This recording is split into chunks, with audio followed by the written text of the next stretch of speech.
G'day! Welcome to True Blue History.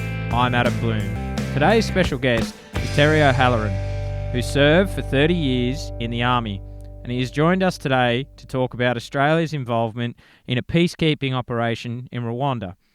Terry has written a book called Pure Massacre. Aussie soldiers reflect on the Rwandan genocide. Listeners' discretion is advised, as this podcast may be confronting. Hi, Terry. Welcome to the show. Morning, Adam. Cheers, mate. Thanks for having me on. No, Terry, I appreciate you coming on, Terry, and telling us about an operation that many Australians might not be familiar with, the Rwandan Massacre in 1995. So basically, can you give us, so prior to you being deployed to Rwanda, how many years had you served in the Army? Well, I joined the Army in 1981 and I deployed to Rwanda in 1995. So that's about 14 years I had been in the Army, and by then I had reached the rank of sergeant. So about 14 years, mate.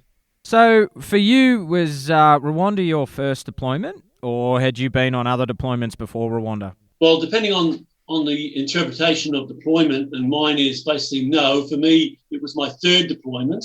I was in Butterworth, Malaysia in 1983 and also in 1989. Butterworth was the only deployment we went on prior to the Gulf War in 1991, and that was on a continuing basis. It was to look after the security of RAF aircraft on the ground at Butterworth Air Base on a 3 to 4 month rotation in Malaysia. So that was the only real deployment that we classed as a deployment back in the early 80s. And that was before the Gulf War, where things really kicked off in 1991. So for you, Rwanda, like it was a peacekeeping operation, and it was obviously an absolute massacre. Can you explain, when you were in the process of getting selected to go to Rwanda, what was your thoughts? Did you know much about Rwanda, or?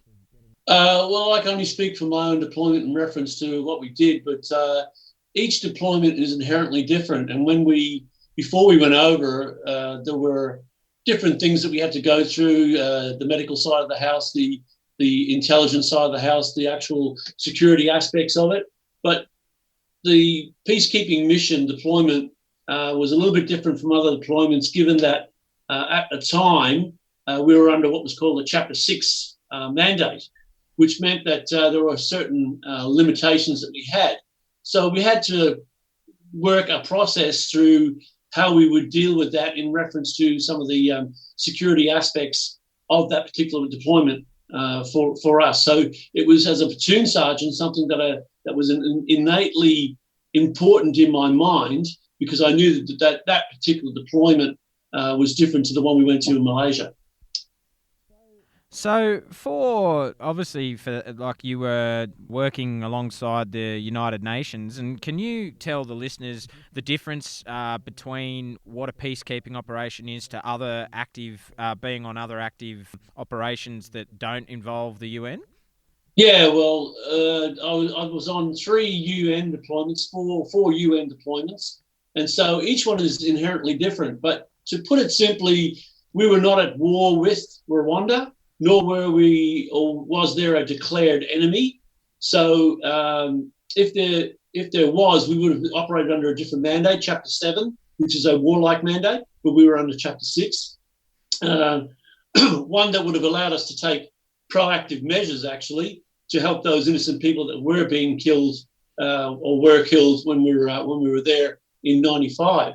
There is no fairness in war, as you know, Adam, and there is no fairness in providing hope to a nation under the guise of a peacekeeping mission when you cannot even keep the peace, let alone enforce it. So that's the problem we had.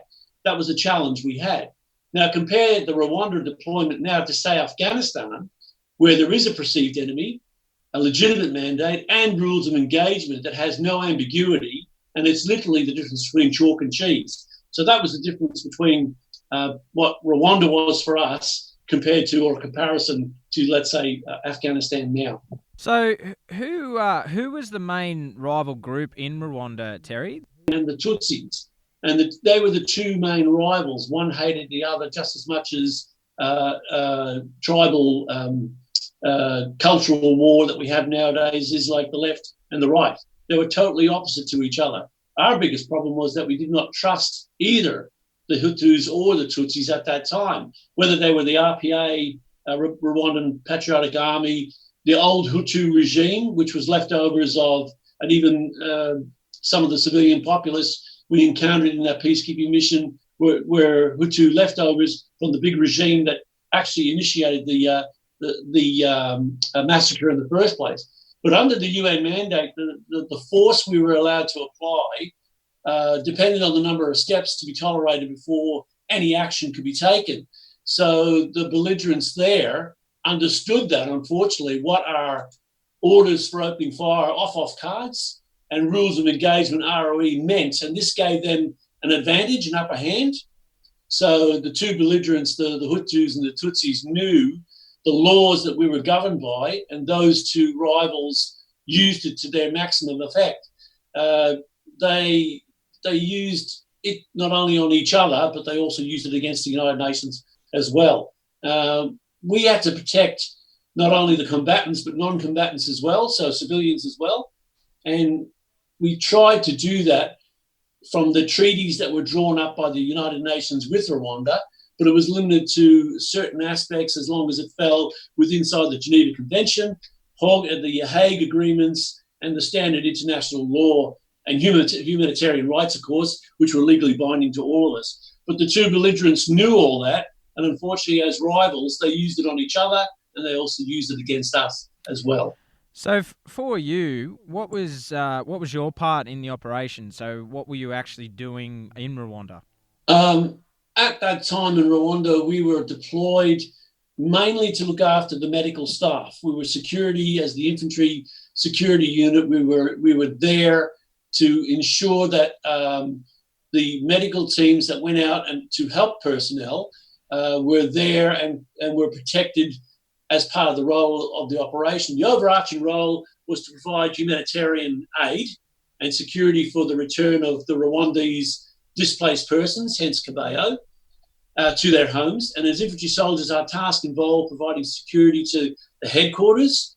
Our headquarters was the actual military Kigali military academy in Kigali, the capital city itself. The barracks area, which we worked around and had security of, and of course the hospital just down the road where the medics actually operated in Kigali.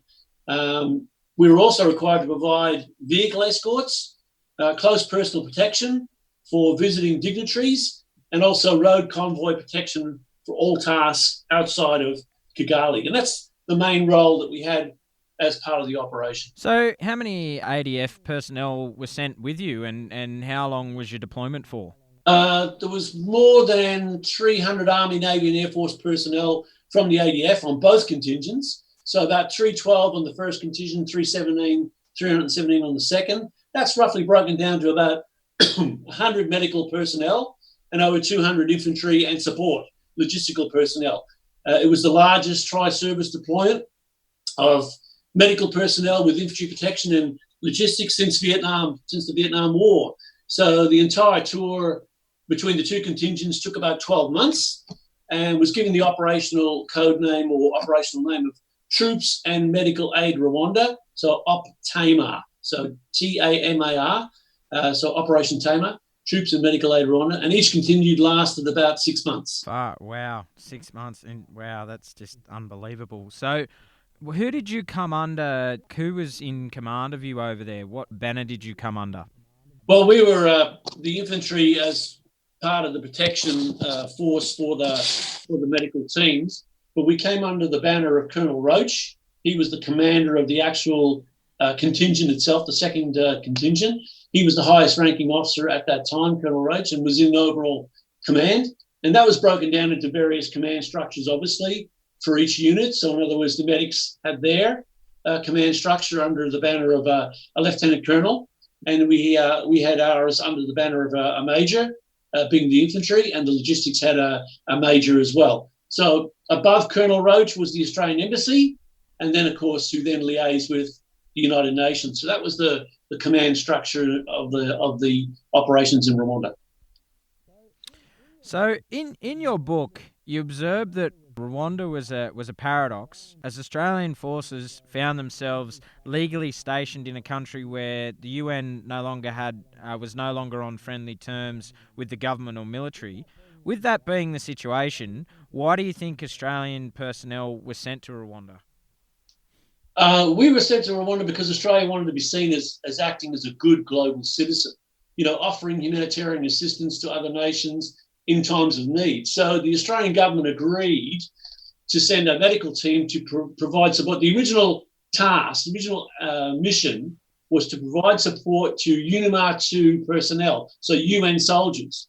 We were to provide medical assistance to UN soldiers from Gambia, from Ghana, Zambia, South Africa, wherever they came from. That was the primary role. And as a secondary role, to provide humanitarian relief to the Rwandans, in the sense trying to get them back to their houses. So basically, we wanted to look like we were acting as a good global citizen and wanted to provide or assist in the world as we saw it at that time. Also in Chapter 1, you witnessed a terrible tragedy at Kibeho Displaced Persons Camp, where more than 4,000 unarmed men, women and children were murdered in a brutal massacre. What, if anything, as a peacekeeper, were you allowed to do after witnessing that? Well, can I just say, Adam, from the outset that I did not witness actually the massacre. I wasn't actually there on the ground on the day. I better make that clear right now in case some of my fellow cohorts are listening to this and they've put me on the spot. But I wasn't present on the ground at the actual massacre. I was there before it occurred, and I was there after the event. But when we eventually closed Kibeho camp, I was there at that time as well. What could we do? Well, very little, actually. The off-off cards, the orders for opening fire, and the ROE, the rules of engagement, state that our force can only be used when all other passive methods or measures to resolve the situation failed or became inappropriate. Obviously, in self-defense, we were allowed to defend ourselves in self-defense, but it had to be within the mandate. It couldn't be outside of the actual Chapter 6 mandate. And that was also a challenge for us as well. Only after, say, personnel of the belligerents had been warned, so we had to warn them 3 times before we actually would fire at them, and that was only in the cases where inside the mandate we were authorised to do so, like to save lives, to save our own lives or those of what we've been tasked to look after, and only to the minimum extent of time necessary to achieve the adequate self-defence or fulfil the mandate. So in other words, we couldn't just kill people protect people willy-nilly. Had to be within the mandate, had to be within Chapter 6. So in other words, force could only be used as a last resort, tempered by a military necessity that was applied only to achieve the military objective. So in other words, having someone under the off-off of the ROE just didn't exist. So, saving someone's life under our orders for opening fire and our rules of engagement just didn't exist, unfortunately. And that's the reason why Kibeho occurred. So I don't think most Australians are fully aware just how bad the situation in Rwanda was. In Chapter 3 of your book, state that nearly 1 million Rwandans died in 100 days. That's difficult for me to get my head around. What was your experience during this time? Australians weren't there for the initial genocide at the beginning, like April 1994. That was before we actually got there. We came later. But the Hutus, who were in control of the government at that time, they were sent out by the military to kill Tutsis with a well-prepared Interahamwe. That's what they were called. They were a militia. So it was a 2,000-strong presidential guard called the Interahamwe, but they were a militia, like a part-time force. And they were used to inflict this genocide on the population. Now, within hours of the presidential plane crash, which started all this, the the presidential Habyarimana, who died in the April 94 plane crash. They had orders pretty much straight away to commit genocide and kill as many Tutsis, moderate Hutus, and anyone else identified as opposing the hardline Hutu regime at that time. So they had this preempted. It was all planned. They knew everybody had ID cards. They knew who was who in the zoo, where they lived, where they worked. And so as hundreds of thousands died in the coming weeks, beyond that, they had planned this for years in advance. So they knew where these people were. They knew that they only had a short period of time to make their points. And they had a rivalry, like I said before, between this tribal rivalry. And of course, the Hutus outnumbered the Tutsis. And it goes back generations. It goes back to a long, long time in the past where the Hutus were under the banner of the Tutsis like an overlordship. And this resentment of that period of time is what really set everything off. So it was basically the left versus the right. And that's why they were able to kill so many in such a short period of time. They preempted it, they knew where they were, and they were able to go and kill them, unfortunately. Yeah, very unfortunate.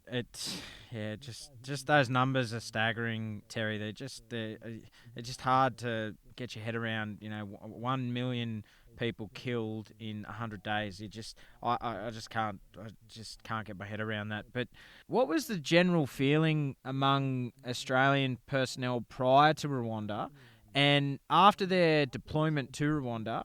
What are your thoughts now, 25 years on? Prior to going to Rwanda, well, we're all soldiers. We all pretty much wanted to go. We wanted to be on operations. That was our job. That was what we were trained to do. And so that deployment on operations, what soldier doesn't want to be deployed on operations? That's why you're there. Prior to Rwanda, we had no qualms about going, that's for sure. No qualms whatsoever. During the op, personnel were exposed to foreign and alien cultures, of which they had little or no understanding. We didn't know anything about what was going on over there, cultural wise. They were required to serve in operations where there was obviously injustice and suffering. So that's, again, something they had to witness and they had to come to terms with. They were prohibited from intervening sometimes. We were and react to atrocities, which, again, against the indigenous tribes of the Hutus and the Tutsis, we couldn't interfere. So that, again, was very challenging for us on the deployment. They also faced the risk of death that we all did. As individual groups, whether we were medics or drivers or infantry, especially against those who are identifiable as actually committing these crimes, because you've got to remember that there was no perceived enemy, there was no perceived combatants within that whole area of operations. So we found it very difficult under the auspices of the United Nations to fulfill that mandate, to achieve that aim. And that exposure to the suffering of the civilians, the likelihood of being exposed to contagious diseases, we were pincushions before they sent us to Rwanda. They filled us up with every drug under the sun to protect us from the contagious diseases over there. And also, they're seeing human remains from the leftovers of the previous genocide. This combined with the general poor working conditions and the living conditions that we were under all contributed to our experiences of personnel now that are having challenges outside of that realm of the time between when we went and the time of now. 25 years later, those personnel that were involved in that operation, they were subjected to inconveniences, frustrations, the dangers of trying to go back to normality of Civvy Street, because of the exposure of that. When you're a soldier, you know only one thing: it's black and white. It's no fence. You live on one side of the fence. It's either right or it's wrong. And ethically and morally, soldiers have problems on peacekeeping operations. In Rwanda, we didn't have the authority even to defend those who could not defend themselves by virtue of the rules of engagement that we had to abide by.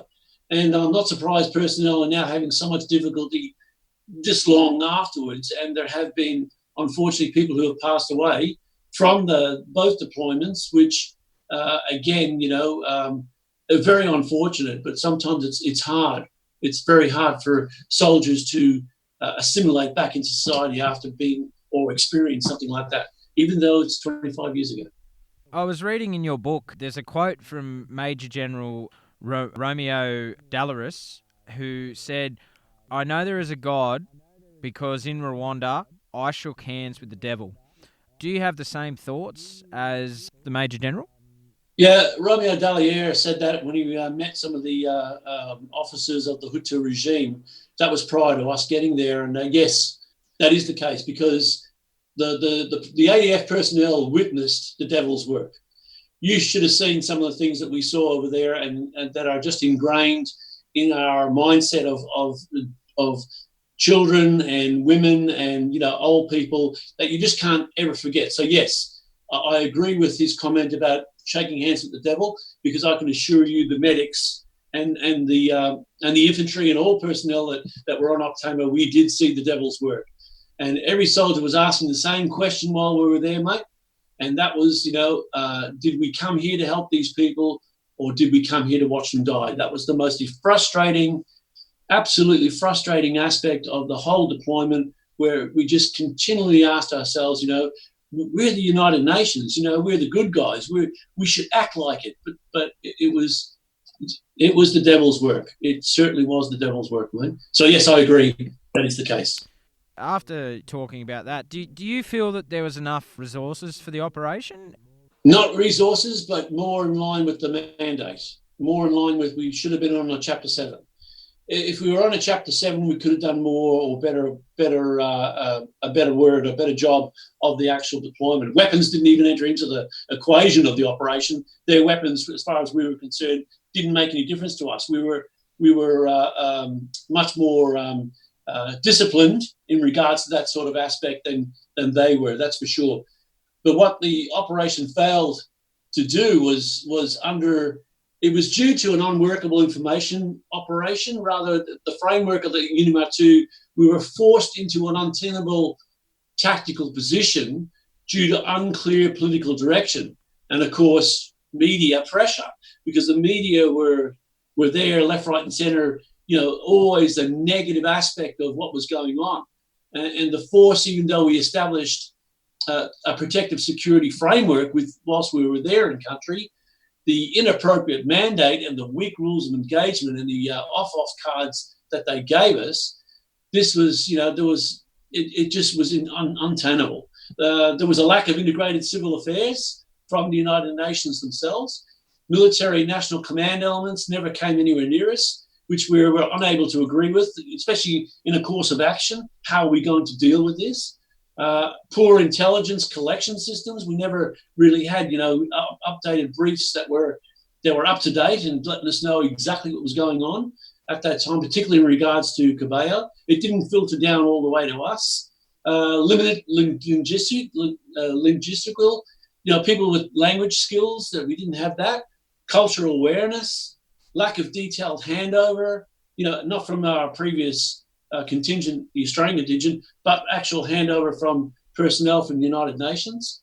This led to misunderstanding and normalcy within the confines of our operational spectrum. That and subsequent failure to mount intelligent-led operations to destabilise Rwandan RPA activities for the closure of the camp, particularly. We should have known about that, but it didn't eventuate. So once the closure of Kibeho became imminent, the refugee camp, and genocide was used to close the camp, UNIMIR 2, we lacked the firepower, mobility, the access to offensive support, and with the limited force of 32 Australian personnel, majority of them being medics, and the company of Zambian soldiers under the same off cards and rules of restriction we just couldn't do anything in regards to limiting that genocide within Kibeho, and that was mainly because of the mandate. Did we suffer any casualties while we were over in Rwanda? No, not Rwanda, thank goodness. We had a few accidents where some personnel were injured in a vehicle, but we didn't have any deaths in Rwanda, thank goodness. But we have had some here back in Australia, unfortunately, after the aftermaths. But suicides are now a huge challenge for us in reference to the veteran community. During the operation, most ADF members were part of a team. That team was both a source of stress and also a counter stress. So you had your mates with you there doing exactly the same thing as what you were doing.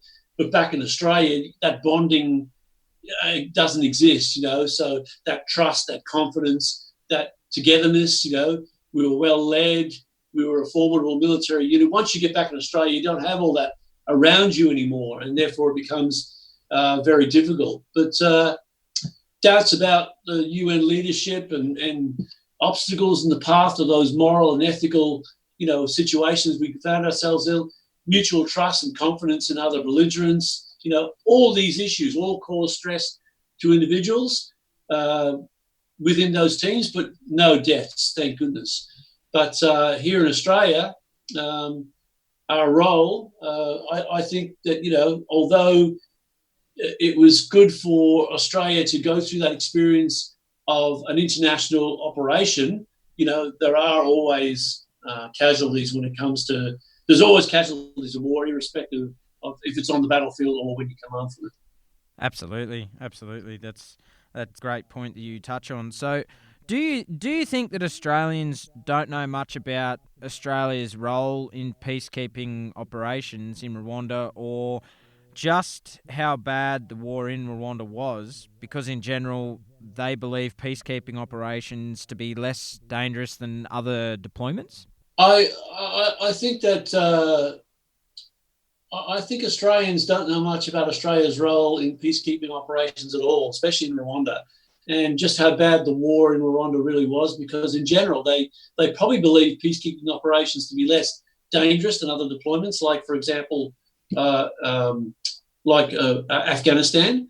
But our medical and infantry in particular had great difficulty in dealing with the hostile civilians who were psychologically affected by the humanitarian disaster, and they experienced genocide, which at that time I don't think the Australian public really knew the full aspect, the full spectrum of operations that we were on, because humanitarian operations like those of like Rwanda, you always get the good stories. You never get the bad stories, and unless it's a major media genocide, that they really like pushing out. No, I don't think Australians really knew what was going on with these peacekeeping operations, particularly in regards to it. They think it's peacekeeping, there's no such thing as war, whereas actually we were in a war zone, and all soldiers on both tours, I think, did an outstanding job, even though they were affected by the events that occurred, even before, during and after Kibeho itself. So, but I don't think Australians really knew what our role was, and that was unfortunate.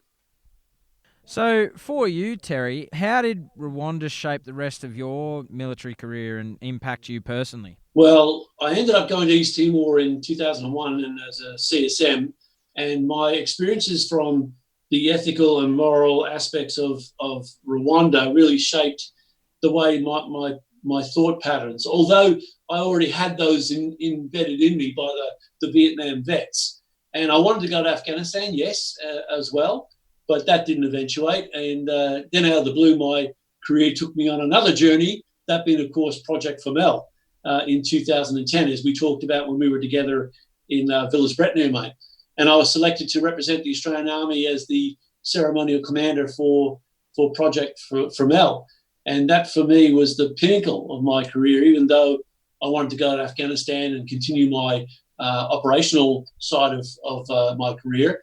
Project Femelle was a fantastic opportunity for me, and in doing so, it stirred my interest into an obsession in finding Charlie, which is what we were talking about, and our remembrance, our commemoration of him at Villers-Bretonneux from the First World War.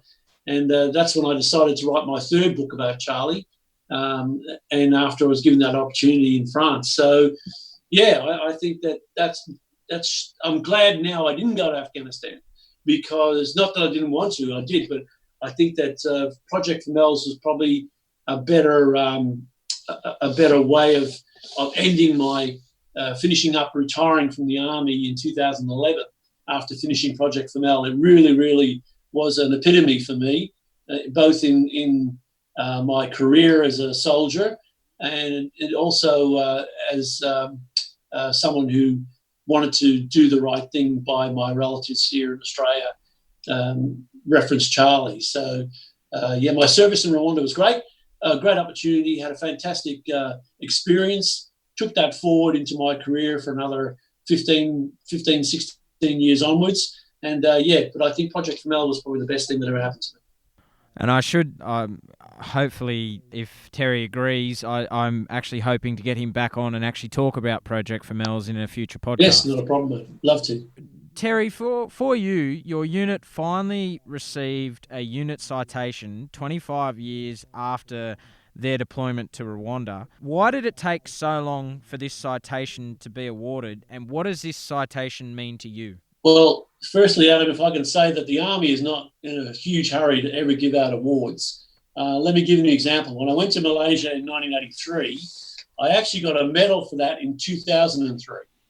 So it took them 20 years just to give me a medal for an operation that, and this is the normal occurrence for the Army, and it just happens, mate. That's just the way it is. But at that time in Rwanda, the media coverage was also an additional stress factor for us, particularly when it came to the negative side of implying a lack of national support back here in Australia. And that, I think, was the biggest aspect of this citation, which originally was given just after we got back, but they knocked it back because of the bad publicity that we got. This created doubt, obviously, in the minds of the contingent about the aims of the mission and how we felt about, did we really deserve even the recognition that we got?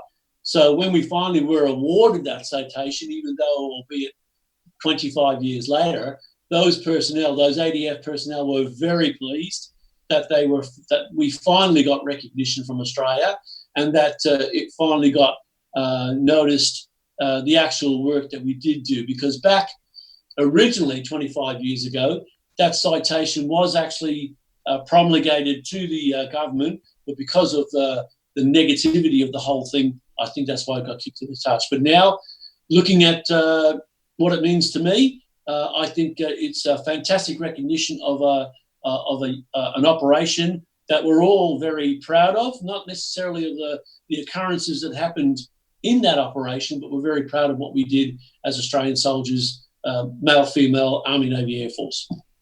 Yeah, I couldn't agree more with that, because I can just see it for the listeners, I can see it when Terry says that.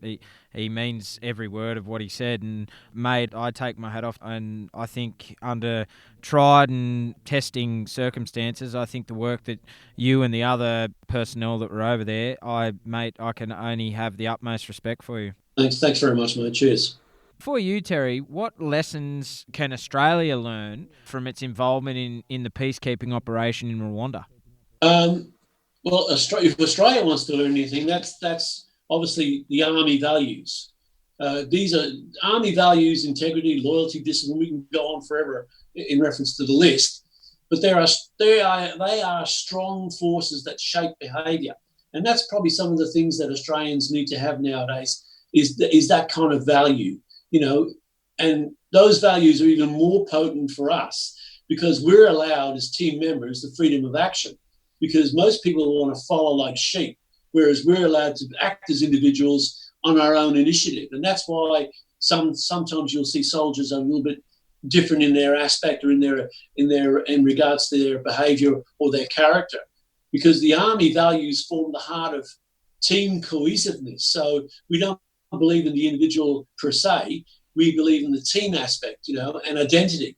And as they are derived from our self-learning and our discovery, which sometimes can be complex like Rwanda was, and sometimes difficult to change, but it is the responsibility of us as we look at it as leaders that to cultivate those desired values. And that's why you see so many Australian soldiers being politicians or moving on to other aspects of their lives, CEOs of companies and so forth and so on. because those peacekeeping operations, if they were given the full mandate and rules of engagement to achieve the mission, we would have been better off as Australian soldiers and as Australians, because of the use of the Chapter 6, Chapter 7 aspect worked against us. In society, the way I see the lessons learned from the operation in Rwanda is we don't know how lucky we are as a country. We really don't. And sometimes we take it for granted because the Chapter 6 mandate really, if given, it is likely that no other Chapter 6 operations will happen without severe scrutiny by the ADF, because this indicates that we have at least learned one thing from the operation in Rwanda, and this is not the preferred option for us or for those that we're trying to help when it comes to the United Nations missions. So I think probably the best way to look at it is Australia's involvement in peacekeeping can be derived from it. We've learned a huge lesson from that operation in Rwanda, and it won't happen again. Just for the listeners, Terry, was East Timor, that was another peacekeeping operation. Was that also a Chapter 6 or was that a Chapter 7? That was Chapter 7, mate, and we were lucky in that regard because we were given all the orders for opening fire and the rules of engagement that we required. And we were there during the initial political election of X-Ray Golf, Genocidal, and we had all the ability to defend ourselves, and it worked like a dream. It worked like a charm. You know, we had the police force there as well, Australian Federal Police, and everything worked to a T. And because we had the ability to respond to the local occurrences that may have happened. And but East Timor was Chapter 7, and it was very, very well orchestrated. So you could argue that the lessons learnt from Rwanda were that was a major lesson learnt for East Timor. Absolutely, mate. And we didn't have any problems in East Timor whatsoever that we had in Rwanda. It was like I said, in reference to Afghanistan, chalk and cheese. Yes, absolutely. So looking back for you, what was the most significant experience you remember as part of your service in Rwanda?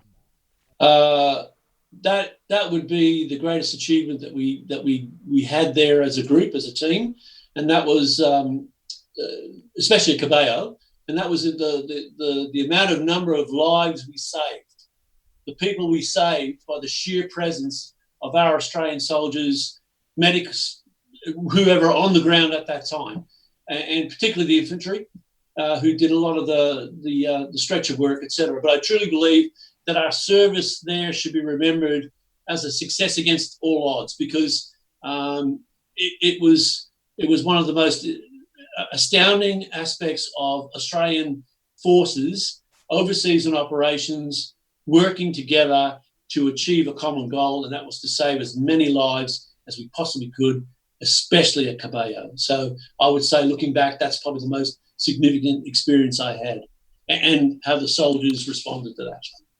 No, I think, I think if the listeners take anything out of this podcast, Terry, it's to just remember the fine work that you and your fellow personnel did over there, and as I said earlier, we have the utmost respect for what you did.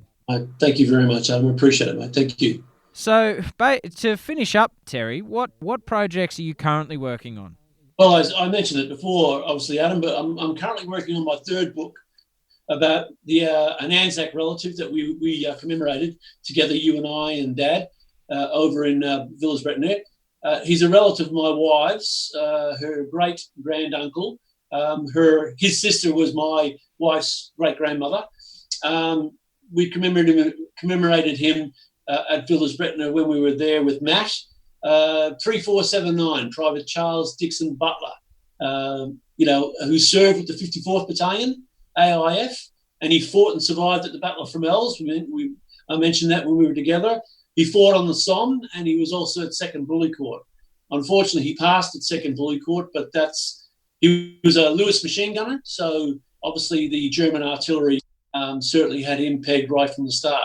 But that's the current project I'm working on at the moment, as well as helping veterans. I've got two veterans at the moment that I help out, assist with, take them shopping. And another veteran, unfortunately, has got Jimmy Dancer. He's got cancer and doesn't have very long to live. No names, no pack drills, but yeah, look, it's something that makes me feel good about returning again service to society, service to our community, and I'll continue to do that along with writing my third book until I can get my publisher, hopefully, to publish it like he did with my previous two books. For the listeners, Terry, so obviously you're very busy, but where can people get a copy of Pure Massacre, Aussie Soldiers Reflect on the Rwandan Genocide? Where can they get a copy of it? Well, it's currently available at all the local good bookstores like Dimmicks, etc. You can also get it online as a Kindle. I think it's about $9, but it's from Big Sky Publishing. So bigskypublishing.com. If they go on that website and type in Pure Massacre, it'll bring up the 25th anniversary edition of that. But you can still get them at the bookstore as well. I don't make very much money from them at all. The publisher does all the stuff for me. So he gains the majority of the cash. So I never wrote it for profit. I wrote it because I wanted to tell a story. So the Vietnam vets said to me when I was very, very young, and I was doing my subject course for corporal, and one of the trainers, one of the DSs, the directing staff, came up and said, "Iris, just remember that the soldiers always have a voice." So that's always been a huge aspect of mine in the back of my mind in reference to the soldier always has a voice, and that's the reason why I wrote the book. And I will say to the listeners, I've read Terry's book, and it's a fascinating read. If you, it's not a hard book to read. It's I won't say enjoyable. It's a shocking. If anything, it just made me feel how lucky I was to live in a country where I've got freedom, unlike what happened over in those terrible days in 1994-95. So if I could say anything to the listeners, do yourself a favour and please get a copy of Terry's book, and you will not be disappointed with what he's written. So on that note, Terry, I think we will end the show, mate, and we'll definitely get you back on to talk about Project Fromell in the future. And it's just been fascinating to have you on and just get an insight into forgotten chapter of our war history. So, Terry, I thank you very much for coming on. Thank you very much, Adam. I really appreciate it. Thanks for listening. Don't forget to subscribe and leave a review for the podcast.